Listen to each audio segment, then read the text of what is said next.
ذوالفقار محمدزاده، دهیار روستای تبرسو، به همراه همکارم آقای حامد محمدزاده عضو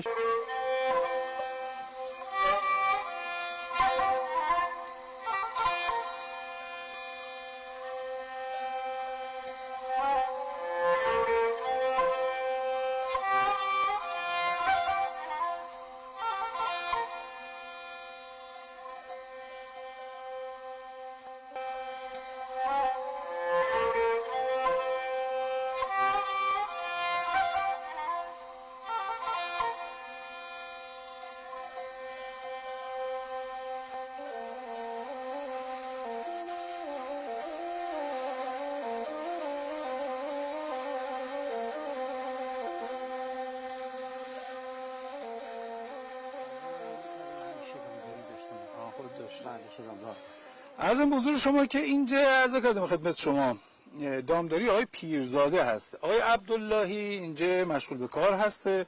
خواهیم چند کلامی روش صحبت کنیم در خصوص شغل شریف دامداری. شما برای خندن از این چرا چت دانه بالاخره بارش باید دیگه. آقای عبداللهی کلا دانه، ما مجبور این چت داریم که خیس نباشیم. آقای عبداللهی چند سال کلا دامداری؟ من از سال 69 بیام دامداری. چند تا دامداری داری؟ چند تا اینجا الان گوسفند نگهداری کنه؟ اینجا 50 تا گوسفند هست با بوزنه، 130 تا گاو داشتی گوشتی و شیری نه. هر با دوغ بهتر، بازارش بهتر. از گذشته برام با اون زمانی که یلاق اشلاق کردین شما این کار انجام دادین؟ بله. از کجا به کجا چینی؟ از مرتع ولشت امی کلاردشت، از کلاردشت به رودبارک، کوههای رودبارک یلاق خوشابکش. این منطقه ها به خاطر چی گونه که کرش بهتره؟ آب علف، گیاه خوب، آب خوب سالم.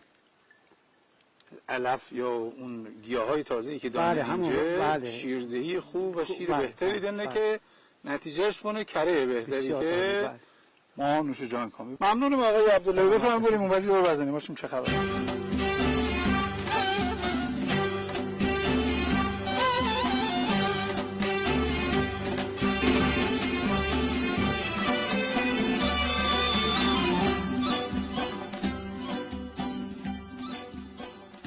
خب این هم آقای محمدزاده، جوانی که به هر حال به شغل زنبورداری مشغول است. آقای محمدزاده چه خبر؟ سلامتی ممنونم. متشکرم. سلامت باشید. چند سالتونه؟ من 38 سال. یک جوانی که زنبوردار بایی. بله. چی بایی که اصلا به شغل زنبورداری رو بیاردی؟ به جهت علاقه و اینکه یک کمک خرجی برای هزینه‌ها و معیشت زندگیم باشه. ما اگر بخوایم یه سوالی که ما همیشه از زنبوردارا پرسیم، اگر بخوایم عسل تقلبی یا نامرغوب رو از عسل خوب تشخیص دادیم، برای ما که بسیار سخته. بله. از نگاه شما چجوری بنشون تشخیص دادن داره؟ چند راه برای این کار وجود داره. در واقع اصلی ترین کارش همون طعم و مزه اصلی عسل هسته که با عسل‌های تقلبی که مزه نبات‌دانه فرق کنن. خب الان انقدر اسانس نمیدونم عطر رو اون چنین میزنن دیگه از روی عطر رو یکی بعض زیاد نتون متوجه باشه. یکی هم بحث حالا در واقع شفافیت عسل طبیعی است. شفاف باید باشه؟ شفاف باید باشه. ولی وقتی که شما اون رو نه این کاری نداره. شانس بیادیم یه مقدار غرش زنده سرده شما رو کار نداره. خب ولی وقتی که شما عسل رو با آب قاطی کنید یا با چای قاطی کنید، عسل طبیعی باید مثلا آب و چای رو یه جورایی کدر کنه. درآمدش خوبه؟ درآمدش خدا رو شکر خوبه، ولی اون هم باز بسته به وقت و زمانی هستش که اون زنبوردار براش صرف کنه و برای هر کندو حدوداً در طول سال برای ما میانگین داریم. معمولا این سوال دوستان از ما کنه که مثلا یک کندو در طول سال چند کیلو عسل داره؟ معمولا بین 5 تا 10 کیلو بسته حالا به اون فصل ما دارن و بسته به نژاد زنبور. در واقع نژاد هم خیلی مهمه. 50 تا تقریبا میشونه بتونه که 500 کیلو 500 کیلو کمتر از 500 کیلو، حالا بین 5 تا 10 کیلو. حالا ما معمولا چند بونه عسل طبیعی معمولا بین 350 تا 500 و حتی 600 تومان قیمت گذاری شده، بسته به نوع اون عسلش داره. مثلا خوبه دیگه. بله. عسل 100,000 مرتبه شغل پردردسری هسته یا نه؟ باعث علاقه‌مند باشی و پیگیر باشی. شغل پر دردسر هست، سرشار از مسائل، پیچیدگی ها، لذت ریزکاری ها بخش. و لذت بخش و البته پرزحمت و باز هم لذت بخش. بله خیلی ممنون. انشالله که شما اگر احیانا خواهی به یه شغلی روی بیارین با یکی دو تا کندو به قول این جوان عزیزمون آقای محمدزاده عزیز روی بیارین و در آینده امیدوارم که یک زنبوردار موفق باشید. خیلی ممنون از شما آقای محمدزاده عزیز. خواهش میکنم. بفرمایید.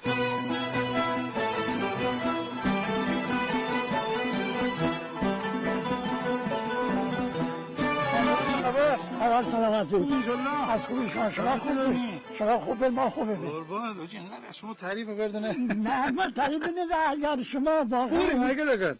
خواهش بخونی این درست سال انجام آفته یه تو کمکی چه وقت ما یه سمپوچی کنیم آجی همون اول بیا نه واقعا باغدارا میگه خودشم راست کن نا میگه اینقدر زمان مشکل زیاد هسته همون اولی که ما خواهیم بشیم صحبت کنیم کنیم که آقا اما مشکلات صبر نه اما جو زمان تشمی صبر علکی کن مشکلات هم رسیدی گم چشم چای چند سال باغداری؟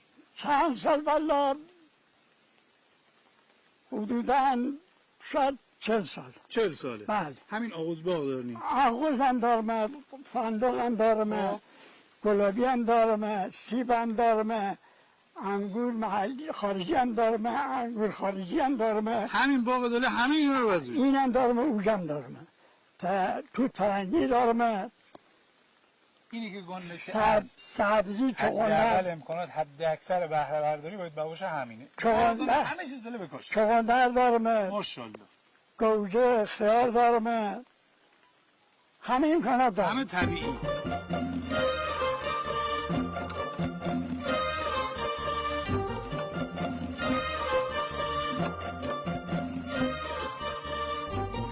خیلی مناسب و عالیه. کلوی 80,000 تن تو بازار فروش شده و اما از هم خشکش استفاده کنی هم ترش. البته یک کار بسیار عالی هست.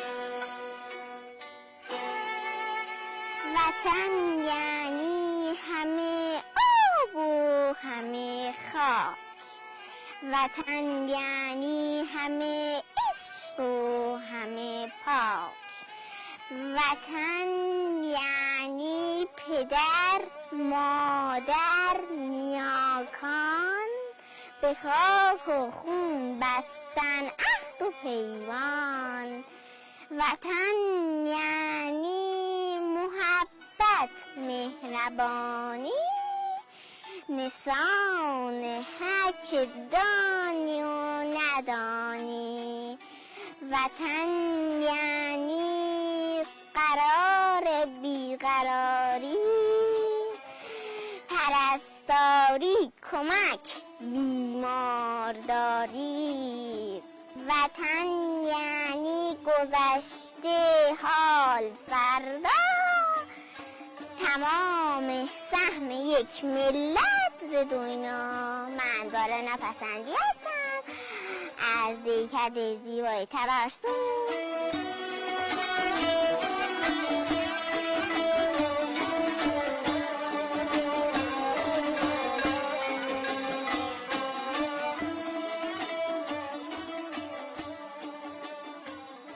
سید غزالی نوراشرف‌الدین هستم از شهرستان کلاردشت. در اداره منابع طبیعی مشغول به کار هستم، قسمت روابط‌عمومی.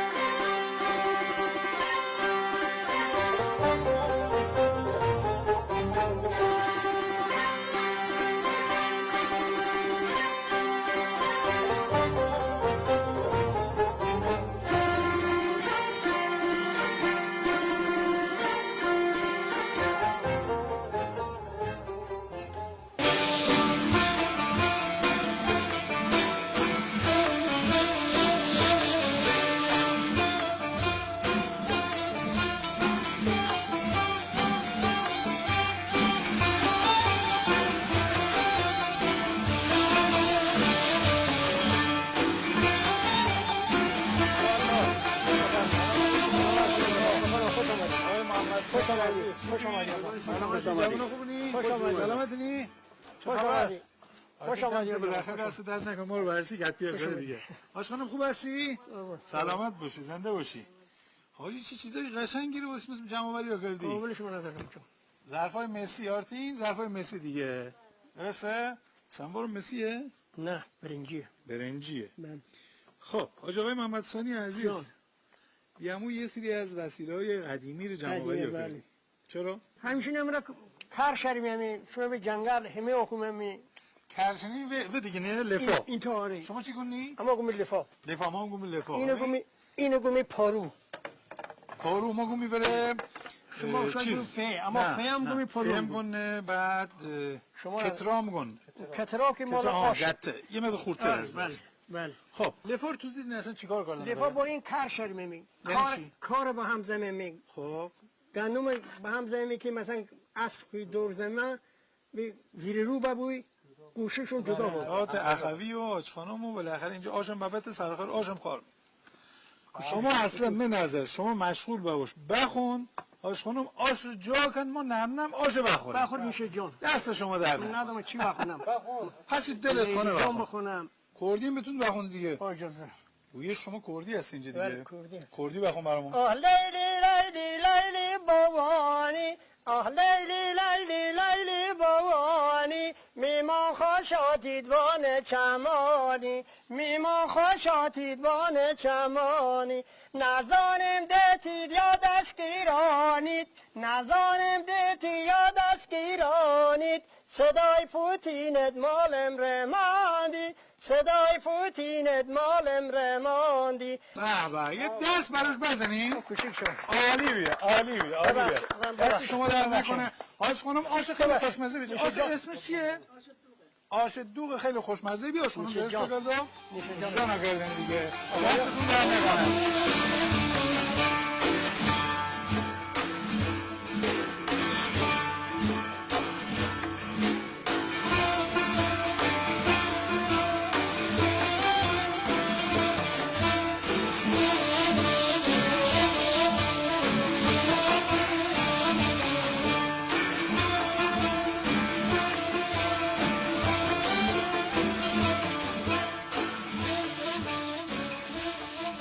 من رویا محمدزاده هستم. من ساکن روستای تبرسو، مشغول به قالیبافی. بعد این قالیبافی رو والا من از همسایه‌مون یاد ایتمه که یه سری خانم‌ها مشغول به قالیبافی بندن، ما هم رفتیم تو قاطی بهمه. بعد قالی فرش مال کلاردشته، تقریبا ساده بافیه بیشترش. این قالیچه 61 بعد نزدیک 1 خورده هزینه دارن، 1,500 که در حدود اگه بریشیم 15 روز بر بافیم، اگه نه که 1 ماه خورده طول دنه. فرش کلابش به خاطر این پشمش که از گوسفند گیرن طبیعی است، بعد رنگ که آکن طبیعیه، به خاطر همین معروفه دیگه. تو همین روستای خودمونم 7-8 از این خانوما دارن که کار قالیبافی رو ماهرانه انجام دادن، حتی برای فروشم دارن انجام دادن. و من برای مثلا وقت خودمون رو بگذارونیم انجام دادم، خیلی برای فروش ندارم.